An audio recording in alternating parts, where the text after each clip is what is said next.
Make every day your masterpiece. The secret of your success, the secret of my success, is determined by what we do daily. And we've missed this all the time. I wrote a book called Today Matters. And the reason I wrote the book Today Matters is because today matters. We over-exaggerate yesterday. We just think we were amazing yesterday. We weren't. Just trust me. Of course, when you're my age, 71, you don't need to worry about it. You forget. The other day I was in a car and Margaret looked at me and said, John, we're forgetting everything. I said, we kind of are, aren't we? She said, let's do a plan. I said, what's your plan? She said, you remember who we are, and I'll remember where we're going. Hey, it's working. It's really working. You got to divide it up a little bit. You got to divide it up. We over-exaggerate yesterday. Hey, we overestimate tomorrow. Oh, yeah. Oh, tomorrow. I'll get to that tomorrow. Oh, yeah. Oh, yeah. I'll do that. Oh, yeah. Tomorrow. By the way, good intentions are worthless. Worthless, folks. When are you going to fall out of love with good intentions? They're worthless. Good intentions are worthless unless they lead to good actions. Nobody ever had their life changed by somebody hoping, thinking. Good intentions are not enough. I wrote a book, maybe 8-10 years ago called Put Your Dream to the Test. Okay. And it's just a good, solid book. And in it, the kind of the thesis of that book was that the more valid reasons you have to accomplish a dream, the higher the odds are that you will. Now, that's a powerful thesis.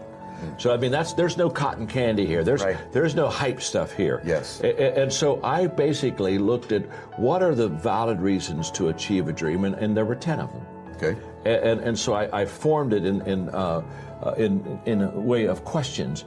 But the first question is your dream really your dream?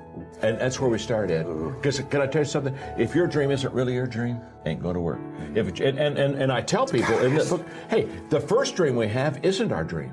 Yes. It's our parents' dream. So my mom and dad, when I was 7, they thought I was going to be a musician. And so I'd taken piano lessons from the 7 years old to about 13. I wasn't any good at piano. It wasn't your giftedness. It wasn't my gift, but they're so proud. They go to my recitals. You see, I'm living their dream. I'm playing the piano. I can't play the piano. I'm not very good at it. I'm not gifted, but it doesn't matter. I'm living their dream. Yeah. So what I tell people all the time is we start off our life living someone else's dream, probably our parents. So what happens is a lot of people as adults, they never switch. So true. And so they're still living someone else's dream. And again, it's like a biblical analogy.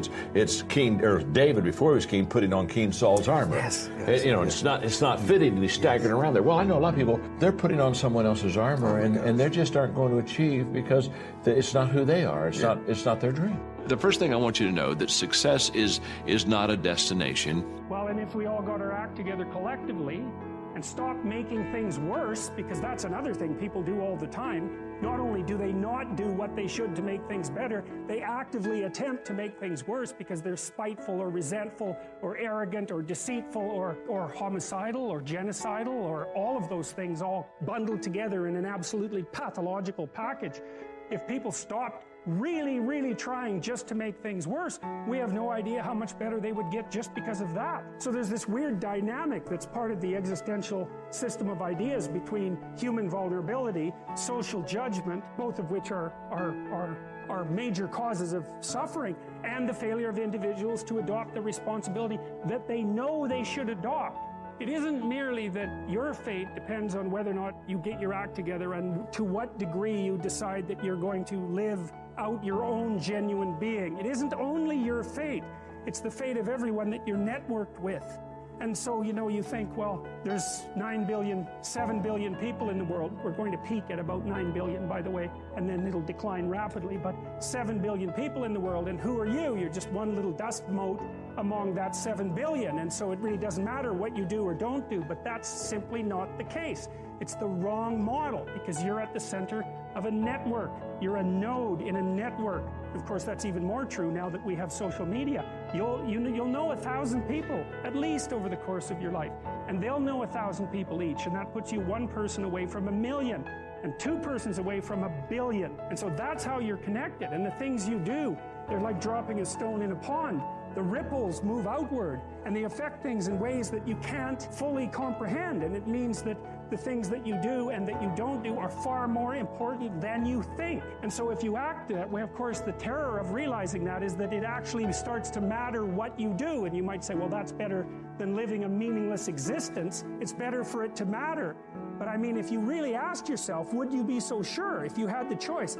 I can live with no responsibility whatsoever. The price I pay is that nothing matters. Or I can reverse it and everything matters. But I have to take the responsibility that's associated with that. It's not so obvious to me that people would take the meaningful path. You know, when you say, well, nihilists suffer dreadfully because there's no meaning in their life and they still suffer. Yeah, but the advantage is they have no responsibility. So that's the payoff, and I actually think that's the motivation. Say, well, I can't help being nihilistic. All my belief systems have collapsed. It's like, yeah, maybe you've just allowed them to collapse because it's a hell of a lot easier than acting them out. And the price you pay is some meaningless suffering, but you can always whine about that and people will feel sorry for you, and you have the option of taking the pathway of the martyr. So that's a pretty good deal, all things considered, especially when the alternative is to bear your burden properly and to live forthrightly in the world. Well, why try to take on this much responsibility? Why develop yourself to the full?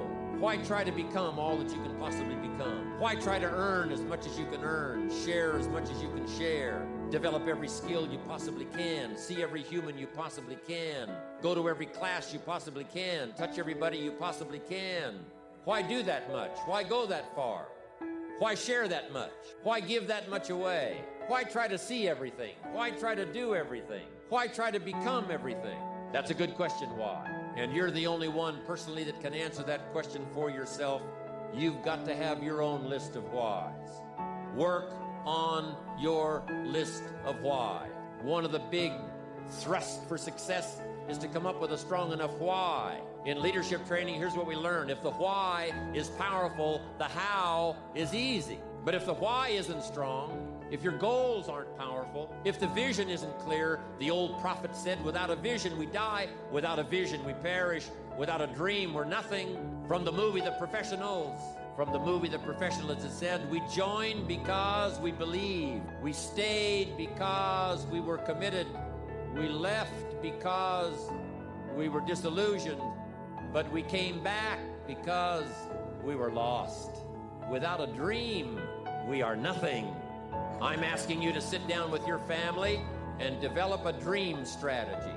I'm asking you to make a list of what you want. What kind of health do you want? What kind of skills do you want? What kind of income do you want? What kind of gifts do you wish to bestow? What kind of power would you like to have? What kind of influence would you like to have? I'm asking you to go home and work on the why. I'm asking you to have a vision. Now, here's number 2. Here's another good answer to why. It's the second question. Why not? Why not see how much you can earn? Why not see how much you can learn? Why not see how many skills you can develop? Why not see what kind of person you can become? Why not see what kind of influence you can have? Why not see how many people you can rescue from oblivion? I want you to establish some of your goals. I want you to give thoughtful consideration to your goals. And why not? If a farm boy can wander out of Idaho and finally arrive at this extravaganza, why not you? If we've got good health for many, why not the rest? If it's happened for you, why not others? And why not you? I want you to take that personally. Why not? Why not? You've got to stay here till you go. I mean, what else are you going to do? Why not see how much you can do, how far you can go? Now, here's number 3. Why not you? I wish I could say that to each of you individually, but it would take a couple of lifetimes to sit down and talk with each of you individually. But I would rather do that. I'd rather sit down and talk with you and your family with a fire burning in the living room than to be standing on this platform. That's my true desire. I'd love to talk to you and your children face to face. That's what I'd really like to do. I'd love to spend a couple of days with each of you personally and pour out my heart, my soul,